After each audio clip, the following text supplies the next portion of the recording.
Welcome, educators, parents, and scholar gamers to the Academy of Esports, Episode 10. I'm your host, James O'Hagan. This is the podcast where I delve into topics surrounding education and esports. Esports are organized competitive video games allowing schools to redefine their athletic culture, diversify opportunities for student participation, promote physical and mental health, increase collegiate scholarship pathways, and play games. We cannot forget the importance of play. The mission of the Academy of Esports is to support these ideals. The vision of the Academy of Esports is for all students to experience the fun and joy of playing competitive video games. In this episode, we're going to revisit last week's episode around the ISTE Standards, the International Society for Technology and Education. And we're also going to, I have a wonderful Father's Day story and parent story that I wish to share with you as well. So I'm going to get started with the story. Earlier this week I believe it was on the 16th. So as I record today is June 17th. So that is yesterday, June 16th. I came across a story from the Kansas City Star, which actually, if you don't know me, I actually lived in Kansas City as a child, Kansas City, Missouri side. My father worked for TWA, and I lived on the Kansas City side for many years. And in the Kansas City Star, they did a story on a girl named Camila Coyle, and she's from Overland Park. And she received a college scholarship over 4 years, $15,000 a year, $60,000 a year in scholarship money. And it was a very powerful story to me in that it tells a lot of the story about why it is I am doing this podcast, why I push so hard in my school district to have every high school have an esports team, not just at our comprehensive high schools, but also at our alternative high school, at our magnet school and charter schools as well.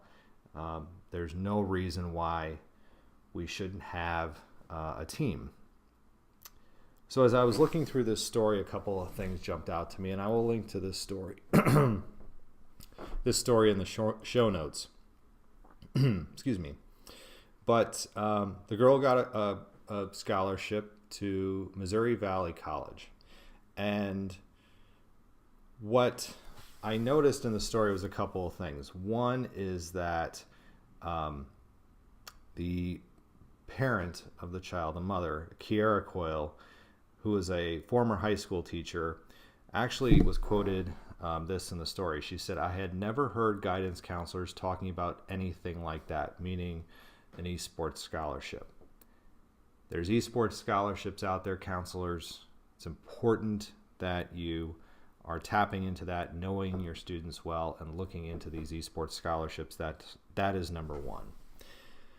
And number two was that Camila here didn't really have herself out to be what you would call a student who would make an academic scholarship. She said she'd get good grades, but it wasn't anything that would merit any sort of a full ride or a partial academic scholarship.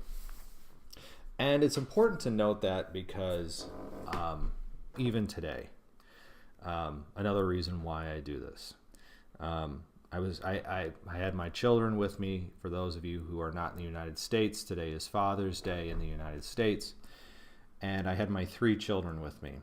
And one of the things that we like to do is we go to a place in Racine, Wisconsin called Not Your Parents' Basement, and it is a gaming lounge here in Racine. And they were doing a deal where you brought in your report cards and you got to put hours onto your account. And so my oldest child got, because of her grades, got 12 hours of credit. My middle child got 14 hours of credit, and my son got 4 hours of credit. And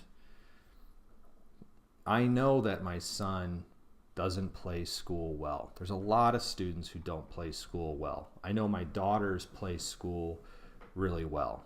And when I say play school, I don't mean that the student is smarter than any other student.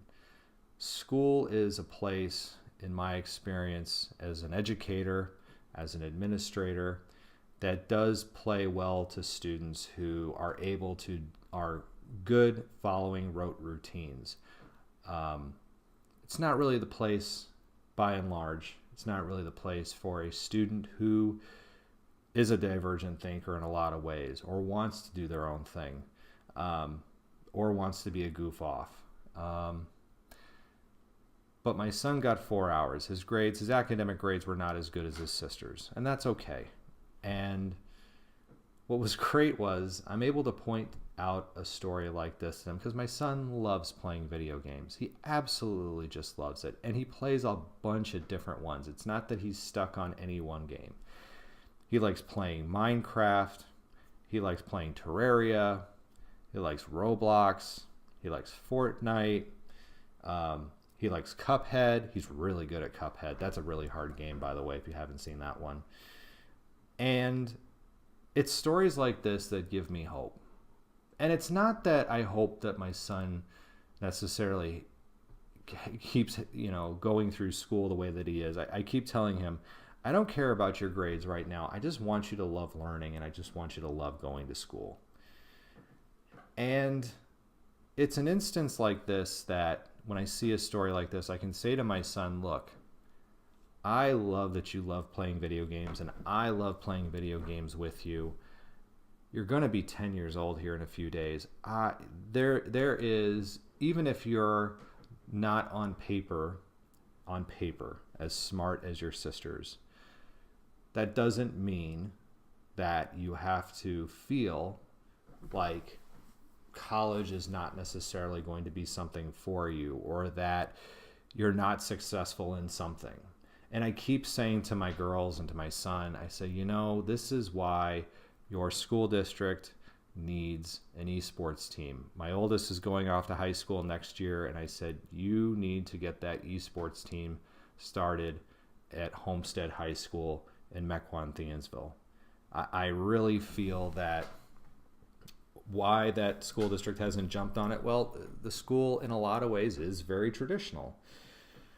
And I don't know if there's anybody who sees maybe necessarily the need or doesn't really understand what it is or what the deal is. But it's something that as I look in our school environments, Camila, my son, there are students all over the place who, if we give them the opportunity to take this interest that they have in gaming, and we honor that at the schools, that we can then tap into this, or not even tap into motivation. You can almost create an intrinsic motivation into what we want them to be as students, to engage, to start to see the connections. There's a quote here in the story that Camila alludes to, and it wasn't just playing the game, which is why I say this is why I do this. Why every time I start off every episode, I say it's the mission of the Academy of Esports to do blah, blah, blah, blah, blah. She says it's interesting to see all the work that's put into these games, the graphics, the music. The whole experience is like watching a movie. You get immersed in the story. And if Camila is not the greatest gamer or turns out to be a great pro gamer, she loves all aspects of gaming. And I think as educators, we need to start opening up those worlds to our students.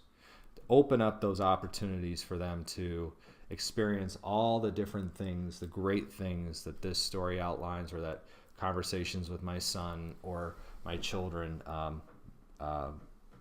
bring out. Okay?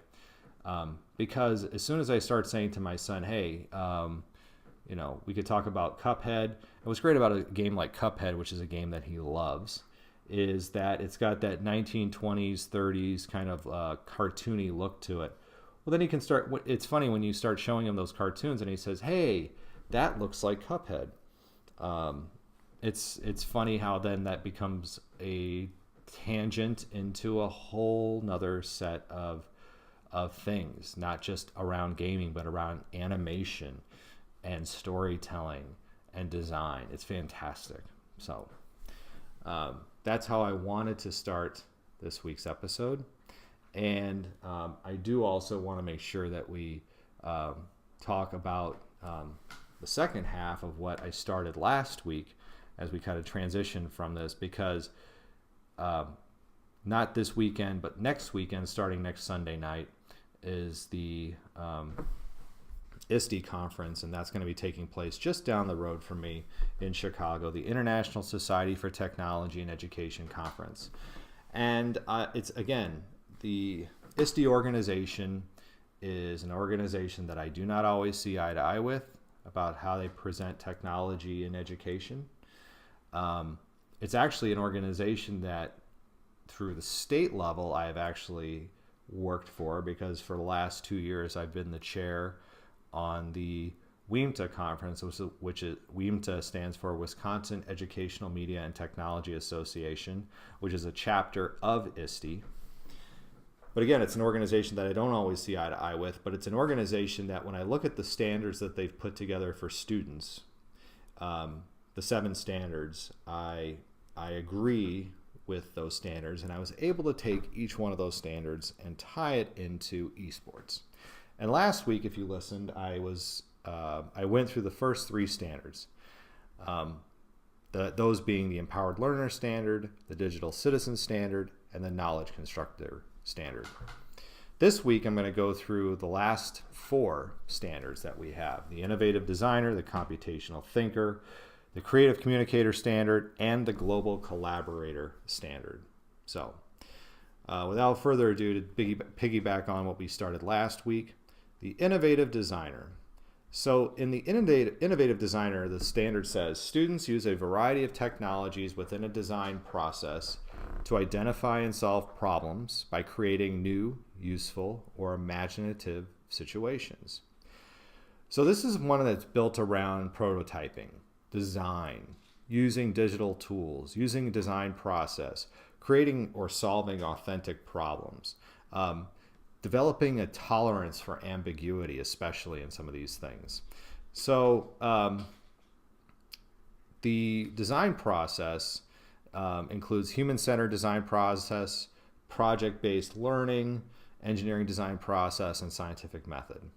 So when we're talking about a game like League of Legends, for example, and that's the game we've kind of been focusing on through all this, students may use a variety of design processes, and one may not be best for every situation. And the game League of Legends is always evolving, and Riot Games is always adding new characters that create new problems to solve. Therefore, new solutions to these problems are key for superior gameplay in League of Legends. So it's important that when we look at this standard, that we realize that students who are trying to be the best gamers, students who are trying to develop strategies that help them defeat their opponents, are going to use this process fully. The 2016 League of Legends final actually showed the game is full of ambiguity.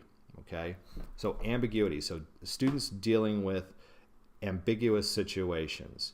So, for example, there was in the match in 2016, the final, the reigning champions SK Telecom was down 2-0 in the first 2 matches against.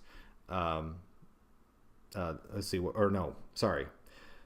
2-0 in the first 2 matches against the reigning champions, SK Telecom, the Samsung Galaxy team, came storming back to tie the match 2-2 before falling in 5 games. They call it the Rocky moment of esports. I should be looking more at my notes. Trying to create an environment of open-ended problems and ambiguity is difficult for some teachers. Did you catch that? Trying to create an environment of open-ended problems and ambiguity is difficult for some teachers. League of Legends breeds a culture of ambiguity and open-ended problems as the gamers practice and compete. When they go up against those tough instances, when they have to deal with those tough mindsets, when they have to deal with tough situations.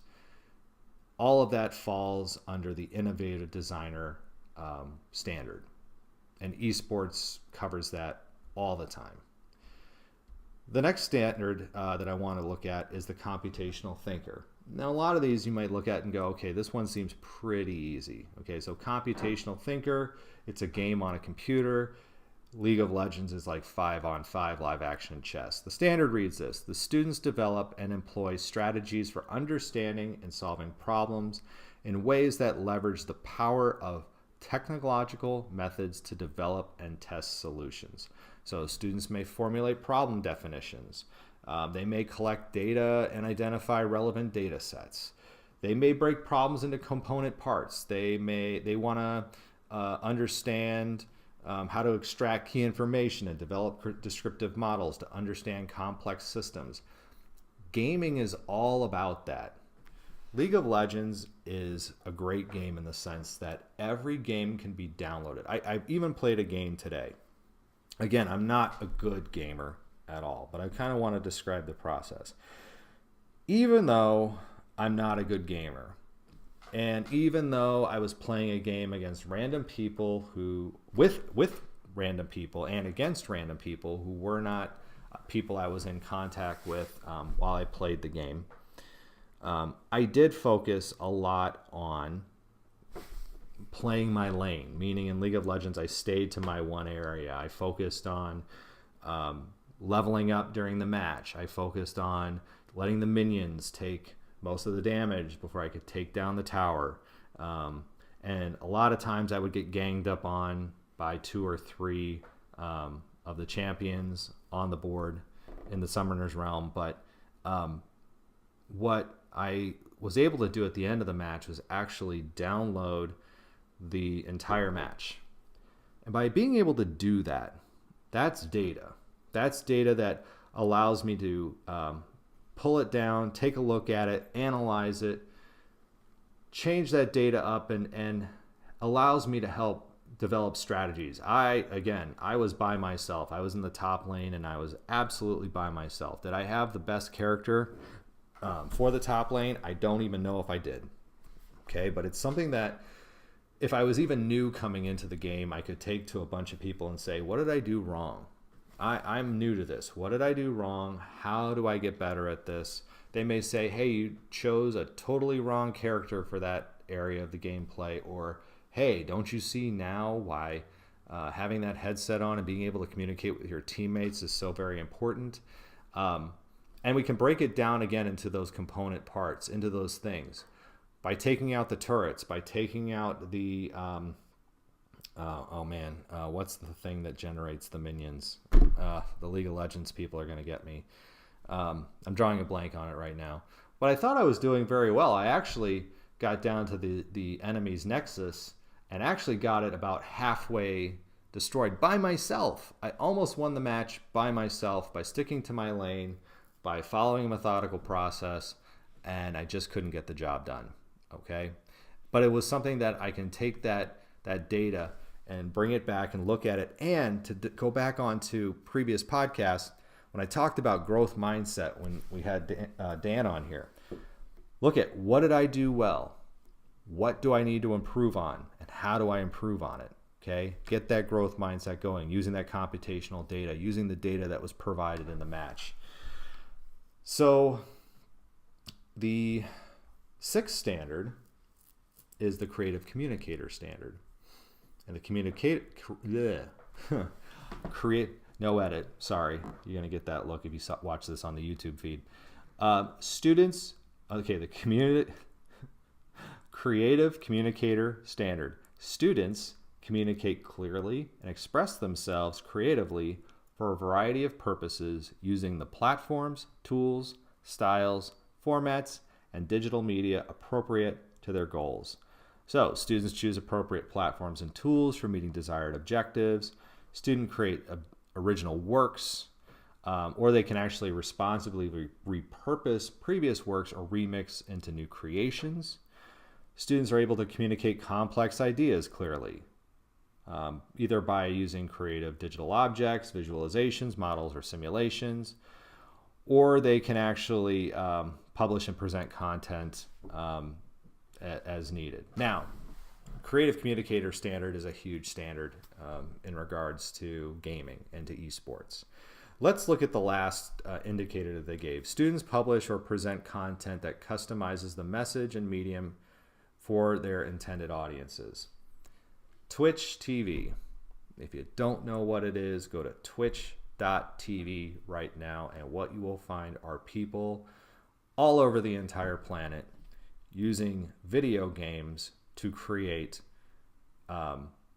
new content, new media for a specific market of people around specific games, whether they're people just hanging out and playing games, or they are people who are trying to teach others how to play games, or they're just kind of hanging out while playing games. It's all there. In fact, even right now, twitch.tv is still showing a Doctor Who marathon until the middle of July. And what's great about it is that as people are creating this content, you have the live stream of people next to you. As you look at as you watch the video, there's actually a message chat, and you can follow the stream as it goes. Sometimes it goes too quickly, especially if there's a lot of people in the chat on a popular message on a popular feed, and I don't know how some of the hosts are able to follow these things so quickly while they're playing games. But the Creative Communicator standard is one that for esports, it's a low-hanging fruit, because students also, not just by publishing their material to the world, they also have to communicate complex ideas.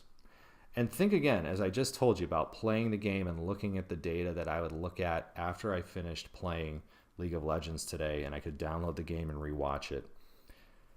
I can take that and turn that into a series of visualizations. I can remix and show exactly what I should have done and what I shouldn't have done. I can look and analyze and look at my mistake.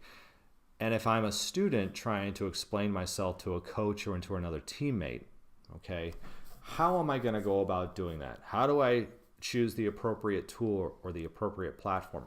Where do I go to learn how to use these tools or platforms? Now in Racine, we have our high schools, and we do have some of those design courses.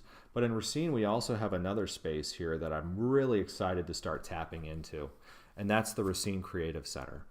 And what the Racine Creative Center is a space for students to come and learn how to use different digital media tools, devices, to get their message out. And it's totally run by volunteers. It's free for our students to go into and use. It's something that, to me, is makes esports the medium to something more, as I keep saying. That it is going to get us, if we focus just on the games, we lose out on the bigger picture. And the bigger picture is connections into the community and connections into how to use these tools. And for our students to not just be those who take in and absorb content, but are actually creators. We don't want them to just be full-time consumers of content. We want our students to be creators of content. And that's what esports allows them to do. Because if you think that these students are just going to play the games, you're silly, because they're not. There's a whole culture around these games that is positive for kids, can be positive for kids. And in a lot of ways, schools are going to help kids learn how to better use these tools. It's amazing what they can do with their phones, but it's also amazing what you can do when you put them in front of a 27-inch iMac with a person right next to them who says, hey, you do some really good work. Let me show you one thing. One thing is usually all it takes. You show this kid one thing, what they can do with what it is that they're doing, and they're off and running and creating new content on their own. It's amazing to see. I've seen it many times in my professional career. I've done it myself, where I learn how to do one little thing, and if I learn how to do that one little thing, if you show me one time, I can do it. So the last standard that I want to go into, standard 7 of the ISTE Standards, is the Global Communicator standard. Now this standard reads as follows: students use digital tools to broaden their perspectives and enrich They're learning by collaborating with others and working effectively in teams locally and globally. The reason why I'm stuttering is because this standard encompasses a lot of what esports are. The standard indicators read, students use digital tools to connect with learners from a variety of backgrounds and cultures, engaging with them in ways that broaden mutual understanding and learning. Playing basketball, playing baseball, playing football at a high school level only can take you as far as how well your team does, can only take you as far as the bus is able to go, only takes you as far as you can afford in a lot of cases. And a lot of times for school districts, that's state level. So you're not really going outside of your state. Some schools are lucky enough that they can take some teams to invitationals around the country, and mostly that's in basketball, sometimes that's in baseball.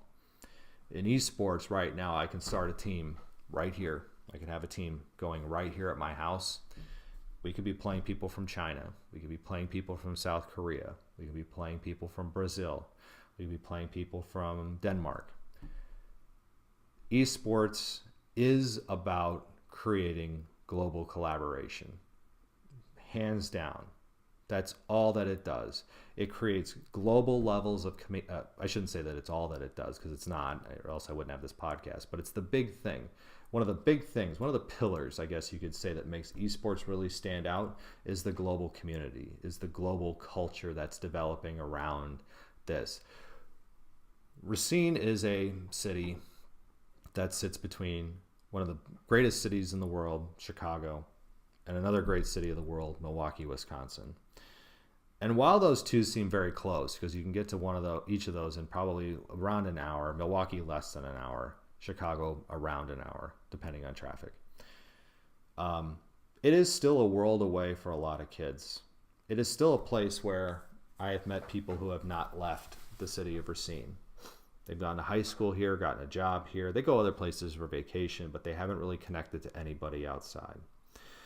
And this is a city and a community that's changing rapidly in the next few years. For those of you who don't know, we have a $10 billion LED plant going in here in Racine area by a company called Foxconn. Foxconn, if you are unaware, is a company, for example, that puts together and assembles Apple's iPhones. Okay, so I'm sure many of you have iPhones, but that is a company that's a Taiwanese company moving in here to Racine. And as I look at the Racine Unified School District, I say, how do we develop global connections for our students at high school? Well, a couple ways. We have our academies, which ties them into the job field, but we have to make sure that our students understand that the global world is more than just a job. The global world is understanding the global world. That sounds redundant. Okay. We have to help our students understand that the world is more than just their job. The world is what we tie into every day. It is the world. There's a lot of times where I go online and I see people who just do not connect with other cultures really well. They don't connect with people really well. They have a very myopic mindset, a very narrow focus on where their beliefs are, and an intolerance for what other people believe. And I feel that esports allows our students to explore not just their local issues as things are changing here, but also the global issues. It is allowing our students to use collaborative technologies to get to know other people, whether they physically meet them or not. And it is also one that is going to help students to work effectively towards a common goal. And what's great is that, again, the team, while it is ideal to have your team all here, say in the same room while you're competing, in some cases there are students who are not able to do that. And we have to create a acceptance that doing things virtually in some ways in this case, for some of our students is going to be the way they connect with others. And we have to honor that. And we have to honor gameplay. And for those of you who are going to the ISTE conference in a couple of weeks, I hope that as you go, because I'm going to go down for a couple of evenings to see friends, but I'm not going to attend the conference this year. I have my own other reasons that I don't wish to attend the ISTE conference this year. But what I would ask that the people going to ISTE would do is, number one, don't go to the vendor hall. The vendor hall is a space that, while there are occasionally some good things that do happen as far as presentations, I've seen some vendors try to bring in people to create presentations to draw them to the vendor hall. That's not where the learning takes place. That doesn't even embody the ISTE standards for students. A vendor hall is not a place where you become an empowered learner, or a better digital citizen, or a better knowledge constructor, or an innovative designer, or a computational thinker, or a creative communicator, or a global collaborator. It's a place that you go to pick up stuff. Use your time at ISTE to make connections with people. Use your time at ISTE to talk about ideas that maybe don't include Google Apps for Education. I mean, Google Apps for Education is great and all, but let's get back to talking about what is going to help promote play and what is going to help promote kids being able to do all of these things. And I really feel that esports is that. I really feel that. I'm not calling it the only thing. It's not the only thing. But for a lot of our students, this is going to be the thing that they connect with. This is going to be the thing that our students are going to take away from school and go, that's the thing that got me from point A to point B. That's the thing that got me. That's the thing that hooked me in. And for some of our students, they do go off to college regardless if they don't have an experience like this. And some of them get lucky and some of them don't. I would like to think that by having this, by having esports in our schools, we are connecting kids into learning in ways that are going to carry them not just through college, but also into their careers. So that will do it for this week on the Academy of Esports. I've been your host, James O'Hagan. You may follow me on Twitter at Jim O'Hagan. That's at JIMOHAGAN. And while you're at it, you can also follow the Academy of Esports on Twitter at TAO Esports. That's at TAO Esports. It's a great way to get the latest blog posts, podcast episodes, and news coming out of education and esports. And remember, you can continue your engagement by going to www.taoesports.com. You can also follow the latest in esports news and research directly impacting education, carefully curated by me through Flipboard or your favorite RSS app. The links are right there on the TAO Esports website. You can also connect through Facebook at www.facebook.com/TAO Esports. Thanks again for listening, and I look forward to our time again next week.